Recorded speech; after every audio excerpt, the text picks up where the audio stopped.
Olá, amigos de Safras e Mercado, sou o jornalista Alessandro Carvalho. Hoje é segunda-feira, dia 12 de agosto, e estamos começando o nosso programa pós-USDA. Vamos comentar os números divulgados no começo da tarde desta segunda-feira pelo Departamento de Agricultura dos Estados Unidos, no seu relatório mensal de oferta e demanda de agosto. Vamos falar de soja, de milho e de trigo. Estou com meus colegas consultores de Safras e Mercado, e já cumprimento Paulo Molinari. Boa tarde, tudo bem? Boa tarde, Alessandro. Boa tarde a todos. O Grande Elcio. relatóriozinho que trouxe algumas informações aí inesperadas, né, como o aumento da produtividade da soja nesse momento e uma super produtividade no milho, né? Então, isso realmente liquidou as expectativas do mercado. Opa, Elcio Bento, tudo bem, Elcio? O Alessandro, olá Paulo. Para o trigo, algumas divulgações também ao contrário do que o mercado esperava, mas sem grandes oscilações.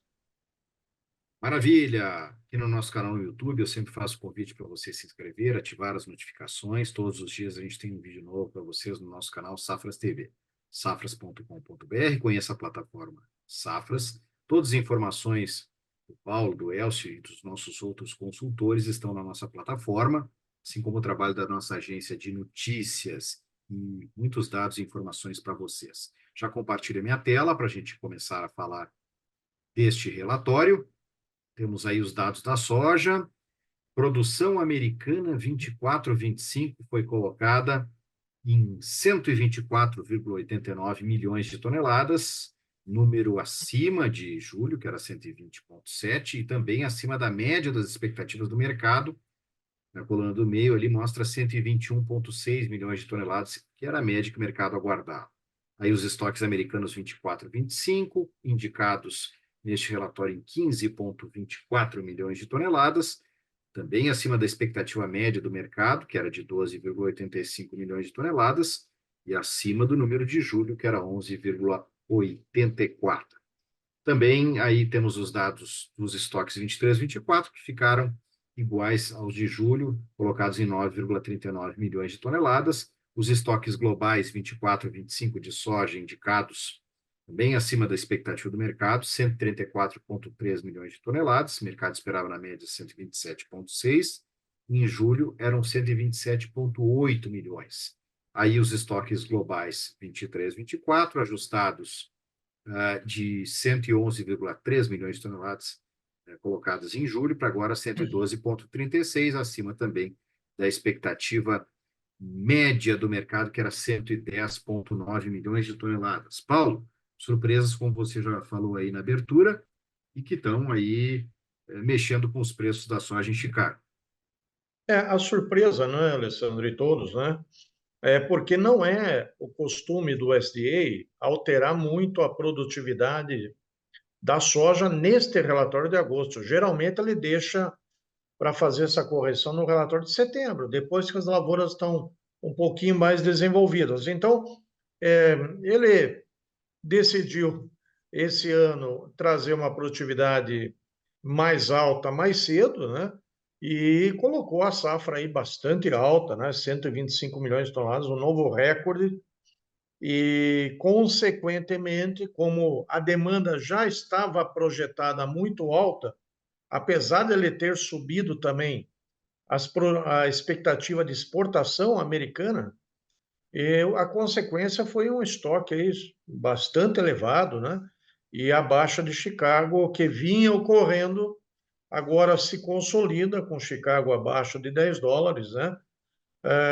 E ainda, infelizmente, temos de dizer que não é o fundo de mercado, né? Ainda temos uma colheita americana que mal entrou, vai ser colhida só na segunda quinzena de setembro, começa a ser colhida, né? E ainda temos toda a pressão da safra americana dentro do mercado internacional. Haja demanda para tudo isso, né? Então, os estoques aí estão refletindo essa safra americana, o estoque mundial, e o estoque americano extremamente confortável, precisará aí de um acréscimo de demanda gigantesco para o ano que vem, ou uma quebra na América do Sul, para que esses preços voltem a trabalhar acima dos $10. Beleza, Paulo? Vamos ver agora os dados do milho. Colocados em relação à produção americana 24 a 25, o departamento indicou 384,7 milhões de toneladas, acima do número de julho, que era 383,5, e também acima da expectativa média do mercado, que era 383,6. Dados de estoques americanos 24 e 25, 52,65 milhões de toneladas. O mercado, na média, trabalhava com 53,1 e em julho eram 53,3 milhões de toneladas. Números dos estoques americanos 23 e 24, 47,4 milhões de toneladas. Um número que, em relação à expectativa média do mercado, ficou um pouco abaixo, pouquinho ali, 47,8 milhões de toneladas era a indicação do mercado. E em julho o departamento colocava 47,7. Aí a gente vem para os números globais. Temporada 24 a 25, 311,64 milhões de toneladas. O mercado esperava, na média, 311,2. Em julho era praticamente a mesma coisa, 311,6 também. Estoques globais 23 e 24, indicados em 308,5 milhões de toneladas. O mercado esperava, na média, 309,7, e em julho eram 309,1 milhões de toneladas. Paulo, esses números do milho e as relações aí que a gente está vendo hoje na Bolsa de Chicago. Bem, no pré-USDA, na nossa gravação pré-USDA, nós falávamos que o mercado estava aguardando uma produtividade recorde, acima do recorde projetada pelo analista do SDA. E a produtividade veio acima do recorde esperado pelo analista, acima do recorde esperado pelo mercado, veio aí 183 bushels por acre, né? A maior da história americana, apesar de que a colheita ainda não começou, já vai começar aí em setembro, e aí vai se avaliar se essa produtividade projetada está correta ou não. Mas nós dizíamos que essa safra americana está muito melhor que a do ano passado, e o ano passado só não bateu aí acima de 180 bushels por acre por causa daquela seca em Illinois, né? Então veio aí uma safra, o que compensou parte disso foi que o USDA fez uma reavaliação diária plantada para baixo e segurou um pouquinho a projeção da produção, né? E ele também aumentou as projeções de exportação, tanto da safra velha quanto da safra nova, e isso conseguiu segurar o estoque e deixar um relatório relativamente neutro para o dia, né? Então, com a queda diária e com o aumento da exportação, ele fez um relatório baixista se tornar neutro, né? Então, na verdade, o fato é que não há nenhuma novidade para o quadro americano. O quadro americano é superavitário, continua sendo baixista.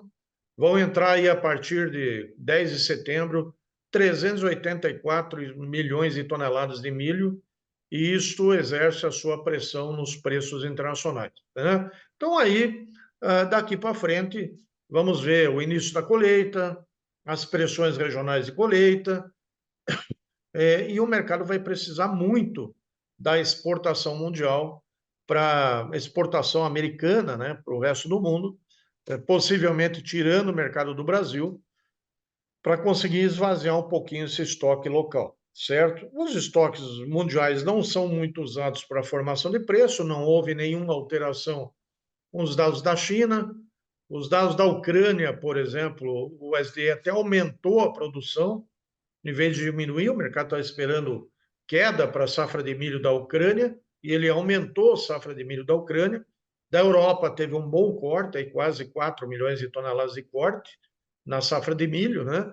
Mas, assim, o impacto acabou sendo relativamente pequeno. O mercado já tinha antecipado um pouco esse movimento, né? Já tinha quase atingido o preço mínimo americano hoje pela manhã, 3 dólares e 74 por bushel, e agora tem uma reaçãozinha de 6, 7 pontos que não muda nada, e o mercado continua sendo bastante pressionado por uma safra americana, mais uma safra americana grande. Beleza, a gente passa agora para o trigo. Tá com o Elcio, produção americana 24 e 25, o departamento colocou em 53,94 milhões de toneladas. O mercado, na média, esperava 54,9, em julho eram 54,6. Aí a gente vem para os estoques americanos, 24, 25, indicados em 22,5 milhões de toneladas. O mercado esperava, em média, 23,4 e em julho eram 23,3. Números globais, números americanos, 23, 24, 19,1 milhões de toneladas, totalmente em linha com o que o mercado na média esperava e também igual ao número de julho. Aí sim, agora números globais, temporada 24, 25, departamento indicando 256,62 milhões de toneladas, mercado na média esperava 257,3 e em julho eram 257,2. Estoques globais 23, 24, 262,36 milhões de toneladas, mercado em média trabalhava com 261 e em julho também eram 261. Elcio, como é que foi esse relatório para o trigo? E aí a Bolsa de Chicago hoje estamos vendo no vermelho, né? Então, Alessandro, uma redução da produção norte-americana chamou atenção porque o mercado estava esperando um leve aumento, mas a gente teve uma revisão da área de trigo, o trigo de primavera, uma redução de 342 mil hectares, que mesmo com um leve aumento da produtividade, não conseguiu compensar a queda da produção. E aí, como a gente teve também um leve aumento do consumo interno, consumo norte-americano dos moinhos norte-americanos para farinha, a gente teve os estoques dos Estados Unidos reduzindo. Essa redução dos estoques, em tese, traria um fator altista para o mercado, mas não é o que a gente viu hoje no mercado, vem vendo no mercado na sessão de hoje, que apesar de reduzir as perdas, não foi suficiente para reverter para uma tendência de alta. No quadro global, o que a gente vê é uma leve queda dos estoques, 615 mil toneladas, mas quando a gente está falando de um estoque de quase 257 milhões de toneladas, é muito pouco. E do que veio essa redução dos estoques? Apesar de nós termos uma elevação da produção de 2 milhões de toneladas, trazida com aumentos na Ucrânia de mais de 2 milhões, isso chama até atenção. Com esse aumento da Ucrânia, em relação ao ano passado, a gente teve ou tem uma queda só de 1,4 milhão de toneladas. E também tivemos um aumento na Austrália, produção agora do Hemisfério Sul, que ainda está se consolidando, ainda no plantio, final do plantio, e do Cazaquistão também, na região do Mar Negro, que se elevou da mesma forma que da Ucrânia. Porém, a gente teve também, confirmando o que a gente esperava, a queda da União Europeia se somando à queda dos Estados Unidos. Então, no geral, aumentou 2 milhões de toneladas a produção global, mas os estoques, ou melhor, o consumo subiu quase 3 milhões e por isso os estoques reduziram também no quadro global. Então, quedas tanto no mercado norte-americano, nos estoques norte-americanos, quanto dos estoques globais. Maravilha, Elcio. Com isso, chegamos ao final de mais um pós-USDA. Lembrando que nossas redes sociais estão neste vídeo, esteja junto conosco, assim como os próximos cursos, eventos, lives de Safras e Mercado, tem ali como você se inscrever. Muito obrigado, Elcio. Muito obrigado, Paulo. Boa semana para vocês. Uma boa semana a todos.